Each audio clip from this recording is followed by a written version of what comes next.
ভিতরে কে? আমি বললাম ম্যাডাম আমি হেফাজতের আমির। আমি তখন ডিপার্টমেন্টে টুপি পরতাম। আমি ভার্সিটির ফার্স্ট ইয়ারে যখন যাই, আমার দ্বিতীয় ক্লাসেই আমার এক ডিপার্টমেন্টের টিচার, উনি ফার্স্ট বেঞ্চ থেকে একদম পিছনের বেঞ্চে আমাকে পাঠিয়ে দিয়েছিলেন। তিনি বলেছিলেন যে এটা মাদ্রাসা না ইউনিভার্সিটি, অনেক বিরাট ক্যাচাল। আমার মাথায় টুপি আর 3-4 জন।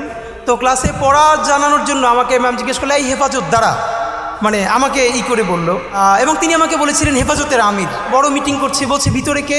আমি বললাম ম্যাডাম আমি হেফাজতের আমির। এরপর ম্যাডাম যতদিন আমাকে জিজ্ঞেস করেছেন আমি আমাকে পরিচয় দিয়েছি আমি হেফাজত। আমি ভাবলাম যে যেটা দিয়ে আমার আইডেন্টিটি নষ্ট করে ফেলতে চায় মানুষ, সেটাকে যদি আমি দৃঢ়ভাবে ধরে রাখার মতো সাহস করি, আল্লাহ সহজ করেন। প্রকাশ্য দিবালোকে শিশু থেকে শুরু করে বৃদ্ধ মানুষকে ঢাকায় ডেকে চতুর্দিক বন্ধ করে ঘন্টার মধ্যে 1.5 লক্ষ বুলেট ছুঁড়ে গণহত্যা করা যাবে না, এবং এটা গণহত্যা।